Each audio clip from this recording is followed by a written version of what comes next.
Okay, alright. Welcome back to my YouTube channel. I'm Monday's Vlog. Nako, matindi. Napakainit na naman, mga kaibigan.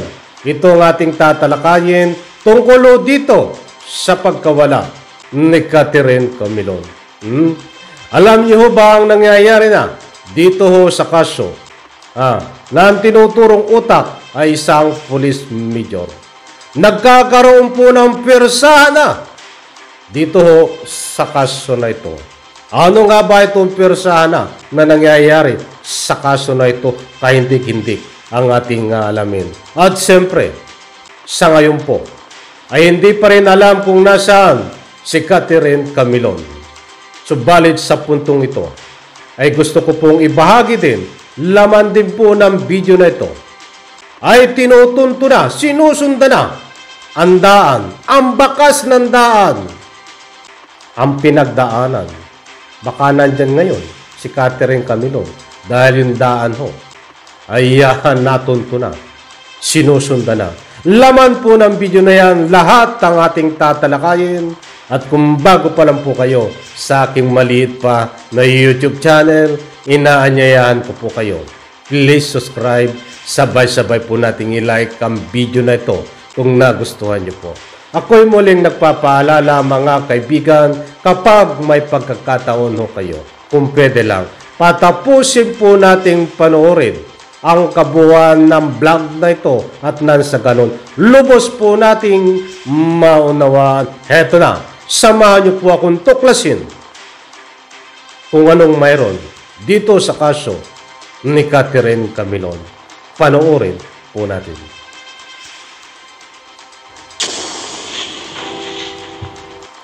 Okay, Major, hiningan po natin, nag-request tayo ng DNA kay De Castro, pero humindi na siya. Na he can submit himself for DNA test, but hindi natin siya pwedeng pwersahin dahil nga meron po tayong mga sinusunod na proseso. Wala pa rin daw proof of life o hindi pa rin makumpirma kung buhay pa ang nawawalang beauty queen na si Catherine Camilon. Ayon sa PNP, tuloy-tuloy ang ginagawang backtracking sa mga CCTV sa lugar kung saan huling natagpuan si Camilon. Higit isang buwan na mula nang mawala ang beauty queen. Nakasuhan na rin ang ilang suspect kabilang si Police Major Alan De Castro na karelasyon umano niya. Umaasa ngayon ang otoridad na pumayag na itong sumailalim sa DNA test para makumpirma sa hibla ng buhok na nakuha mula sa nirecover na sasakyan kung saan umano nakitang isinakay si Camilon. At para po sa dagdag na detalye, makakausap natin si Major May Ann Cunanan, ang tagapagsalita ng PNP Criminal Investigation and Detection Group. Magandang tanghali po sa inyo, ma'am. Magandang tanghali po, Ma'am Erin. Magandang tanghali po sa ating mga tagapakinig at tagapanood po. Kumusta po ang ginagawa ninyong backtracking? May lead na ho ba sa kinaroroonan ni Catherine Camilon? As of today po, we have dedicated tracker team po para sa possible na po itong recent group po na sasakyan nga ni Catherine.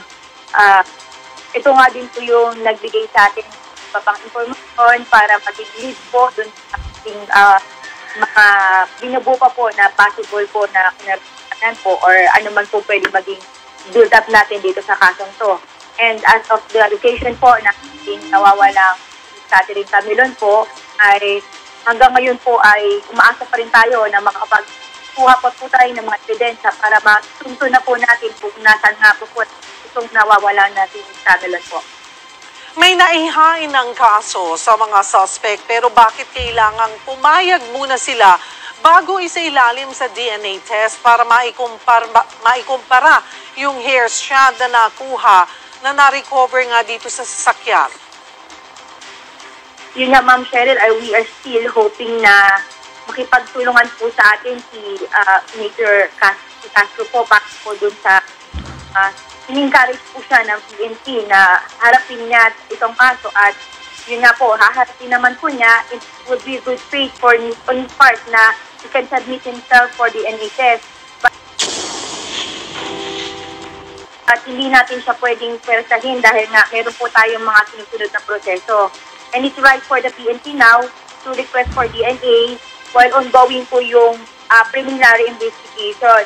Or kailangan po natin hintayin na formal na ihain po ang pakto na ito sa court level before we request the court to allow us to get a DNA examination po sa ating suspect na si Major De Castro po. And we can also request to the other suspects po, tulad na po dun sa ating mga sample na nakuha po dun sa red rec po na hindi po nag-match dun sa DNA test po na ginawa sa kulang po ng nawab Camelon.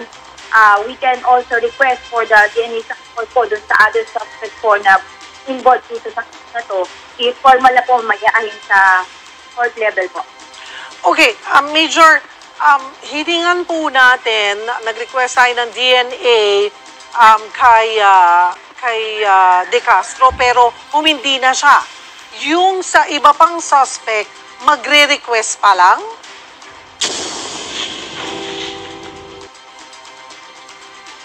As of this moment po, we are requesting po on the part, hindi naman po natin sila pwedeng persahin na pa-DNA test.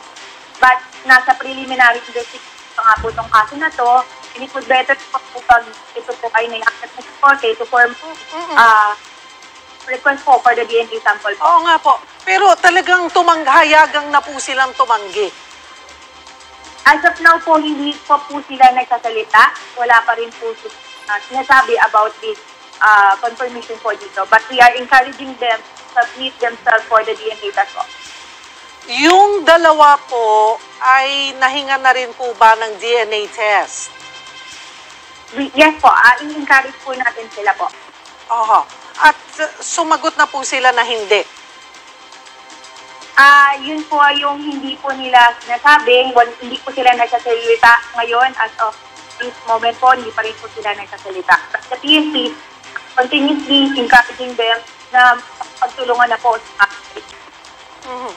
Because nasa preliminary investigation pa po at hindi pa korte ang nagtatanong sa kanila, may karapatan silang hindi magsalita. Ganun po ba yon, Major?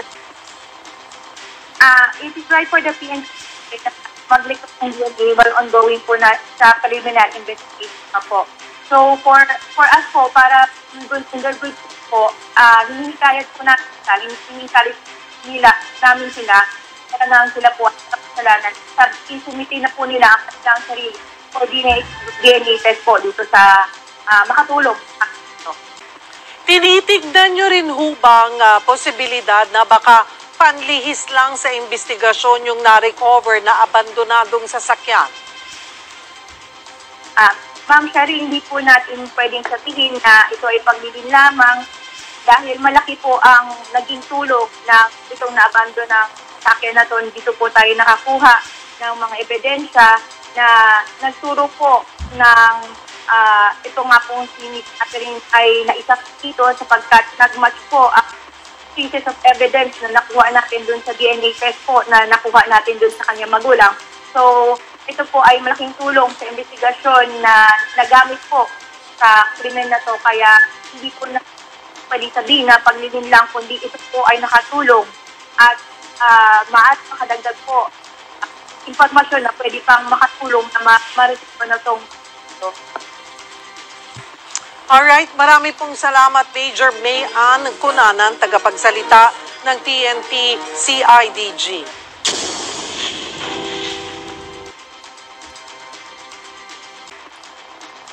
Okay, alright. Naku po, matindi ito mga kaibigan. Shoutout at maraming salamat, Ma'am Cheryl Cosin. 1PH, ipahintulot ho ang paggamit ng inyong video clips. Maganda. Ano ang maganda? Hindi po yung takbo ng kaso ang maganda. Maganda po ang katanungan dito. Ni Ma'am Cheryl Cosin sa video na ito. Ang sabi nga niya, hindi ba itong isang uri lang ng panlilito? Ito nga nangyayari na sasakyan na lumabas na mayroon testigo na lumutang na nagsasabi na nilipat doon ang katawan ni Catherine Camilon na pinatunayan ho ng DNA. Ay kita mo, kahit itong si Ma'am Cheryl Cusin ay nagdududa na din. Katulad din po ng taong bayan na ito ay baka isang pakulo, isang taktika, isang strategy, mga kaibigan. But sa punto ng pikangay binitawan ng tagapagsalita po ng CIDG, ay sabi nga po, ay hindi po yan magagawa. At yan po ay isang lehitimo, di umano, na pangyayari.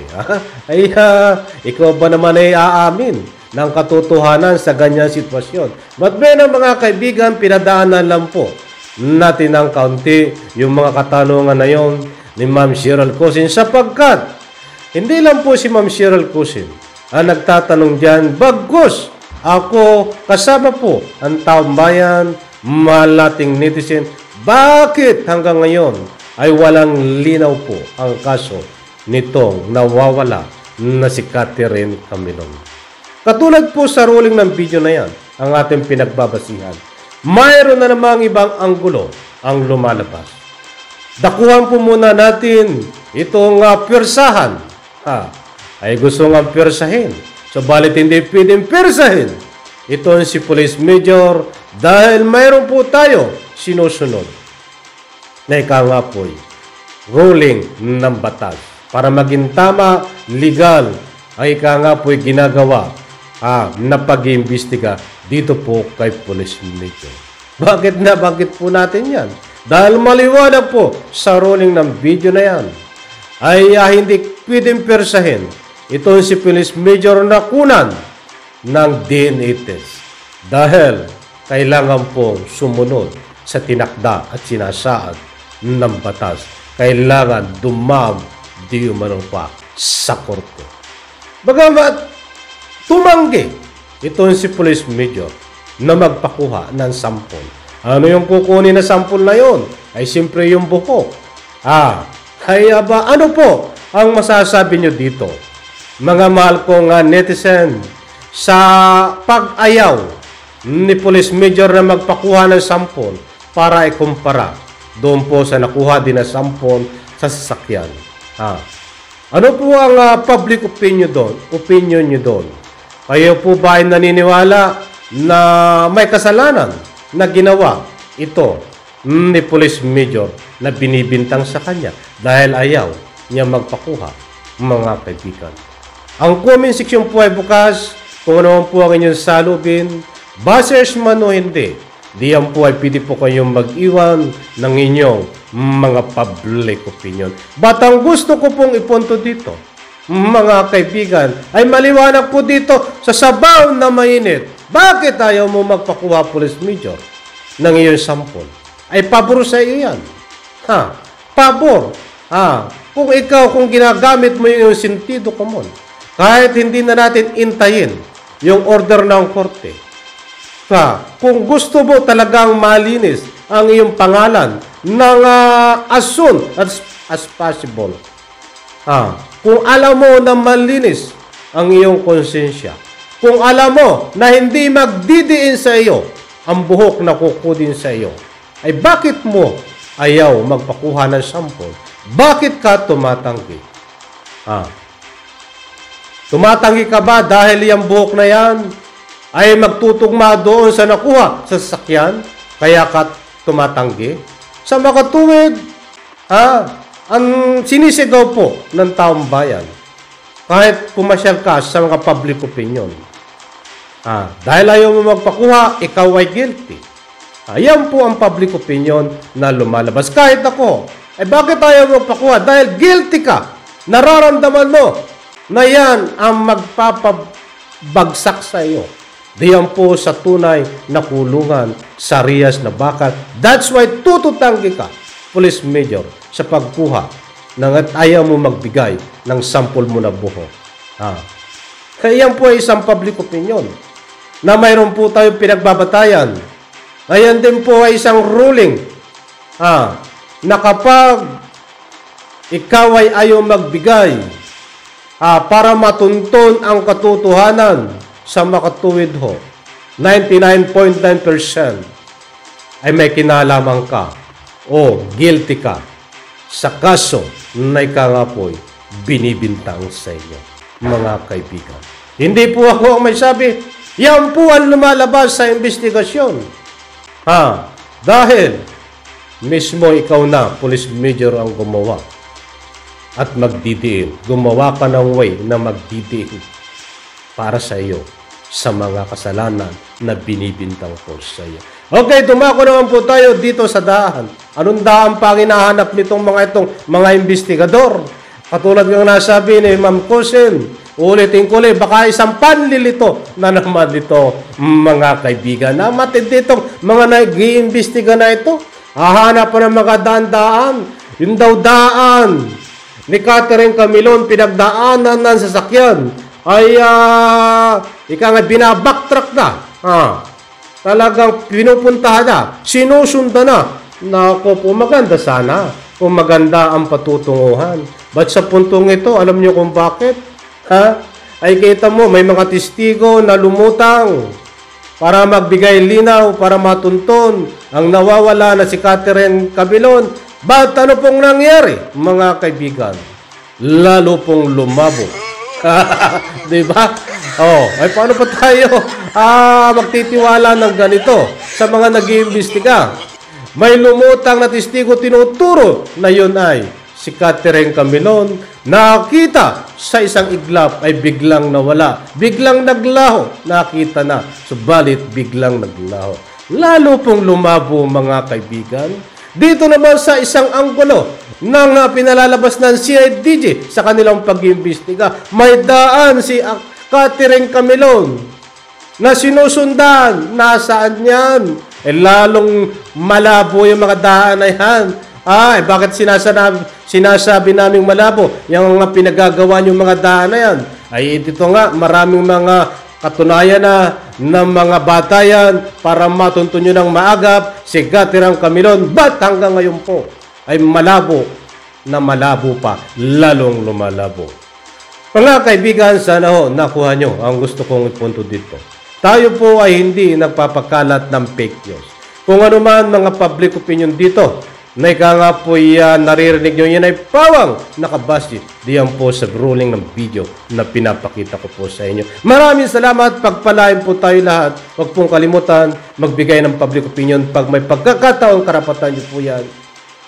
Bye-bye, palakpakan.